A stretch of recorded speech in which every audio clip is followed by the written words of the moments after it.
Really good. Thank you. All right, thank you, Joe.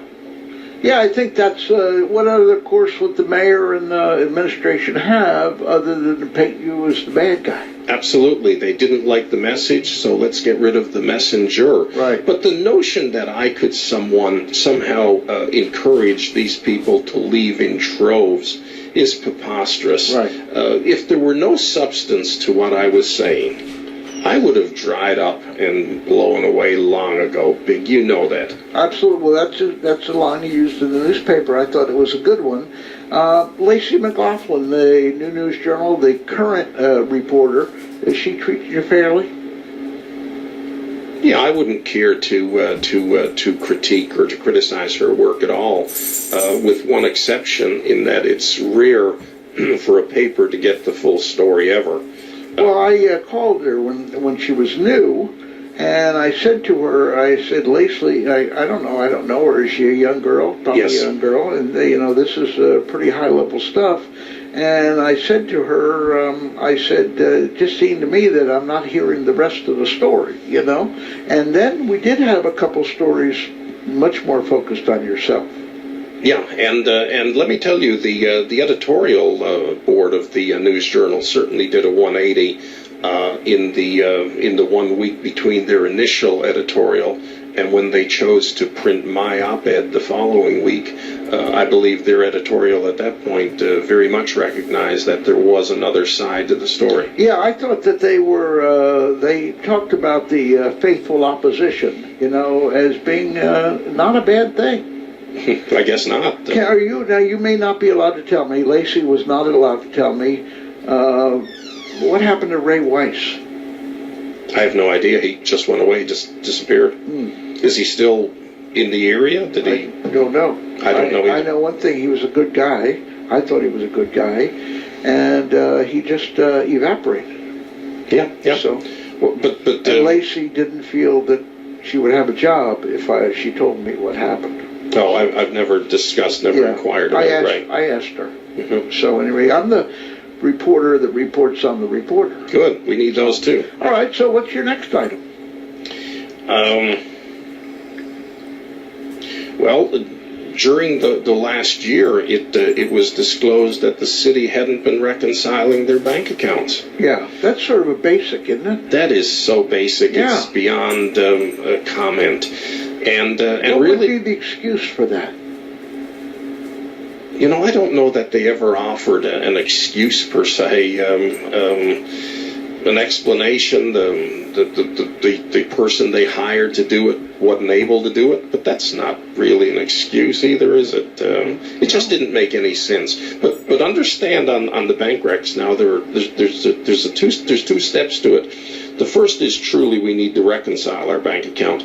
But in most reconciliations, we have what are going to be called adjusting entries are going to arise from, and that they're going to be transactions go through the bank account that we're only going to become privy to when we review our bank statement. So an example at your level, personal level, might be you have your FPL bill come out of your bank account automatically. Right. So you record it at that point. Not on the 15th of the month when your bill drops, but when you get your bank statement at the end of the month and you quote reconcile it. Right. They weren't doing that either. Yeah. So now we have the bank recs not being reconciled and absolutely zero effort being made to record those entries arising from the bank reconciliation or the bank review in the month they apply to. And again, that is not a mistake. That is a conscious decision to not apply good accounting principles. And is that where we got in trouble with the record company and the billboard company? No, that's a slightly different matter. But once again, stemming from a basic failure of accounting in that you are meant to accrue your receivables. You're meant to record sales at the time they occur, not when a payment is walked into the city. Right. And apparently that's what they had done in Port Orange for years and years and years. Wow. The record company would carry in a check every month faithfully, and the person he gave it to would record it in the city's records. And the story as it goes, and again, you couldn't make this up, that employee retires, the record company comes in with the check and couldn't find anyone to give it to, Right. So decided not to walk it in for the next 2 or 3 years. Yeah. And no one at the city ever realized it. I mean, that's really sort of bad. It's beyond bad, Big. And then we had a billboard company that was supposed to give us money, right? Yep, and we never... Similar story? Well, again, we're not sure if the billboard company maintains they sent the checks in every month, and the city maintains they never received them. But all we know for sure is they were never receipted, never deposited in the city records. And the record company, they went to bankruptcy and went out of business. They dissolved. And the billboard company, was any of that money ever gotten back? Yes, I would suspect the billboard money was Okay. made good, but the record company was just a straight loss. It would seem to me that a professional manager overseeing a professional finance director should be slightly embarrassed by this stuff. Well, that would be the former manager and the former finance director. We talking about Casella now? No, now we're back to Parker. Parker. Yes. Wow. All right, so maybe that's why he retired early. Maybe things started to crumble, and it was so far gone that he didn't know how to put back together again without exposing the problem. Well, yes, that is the shape that Parker left it in, this huge decay. Right. And sadly, the two people that followed, Casella and Casella's choice for a finance director, were just not up to the task. Right. They couldn't do it. They couldn't do it. We're talking to Ted Noftall, Mayor Pro Tem, City of Port Orange. If you'd like to call in, 523-1380. Mike is with us as well, and may say something or may not. It's up to these guys. All right, what's next? You know, a lot of people are listening right now that don't get the New News Journal. I think a lot of people don't get the New News Journal, and I think the people that get it, a lot of them don't read it, you know? And so I think this is probably shocking to a lot of these people. Yeah, quite possibly. Big, you Let's hope it's not happening in our town. Yes, let's not inquire either, right? Yes. Well, we have a really good finance director, Kurt Schwarzenegger, and in Holly Hill, and he's made it through. We had 2 horrendous managers in a row, and he's been living through hell in his job, and his wife had a penchant for going to China and adopting kids that are deaf or hard of hearing.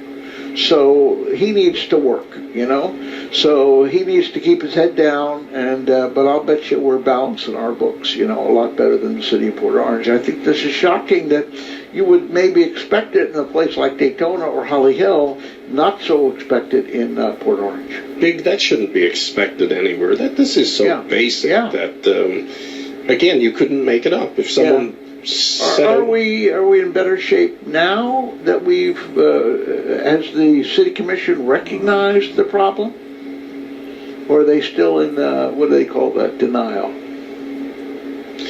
I don't know if it's denial, but I would say they have still not stepped up to the plate and laid down the law as to what they expect out of the manager and his key people. Okay. I certainly haven't seen any evidence of them laying down that law, and until they do, I think it's always going to be a complete grab bag as to what you get. Right. The current manager... They can't admit that they have a problem? I think they don't know how to tackle it. I don't think they know how to address it. Okay. Can we take a phone call? Sure. Hi, you're in the doghouse. Hey, Big and Ted, it's Margie. Hi, Margie. I was going to try to make it there by 5:30, but I just got out of my closing. Okay. And so I'm not going to be able to make it there. It'd be too late, but I wanted to call in and chime in, obviously, and to say that, you know, I wholeheartedly support Ted and his efforts and what he has brought out into the sunshine by the, you know, explicit and despicable mismanagement of the city of Port Orange finances. This is how wacky that Margie is, and I've said this to her face as well as over the telephone. She self-reported that her meter was not working. You know, that is a terrible thing. I would have never, ever done it. And it's twice now. twice now. And I'm self-reporting it, yes. Do Call me you really want to go to heaven?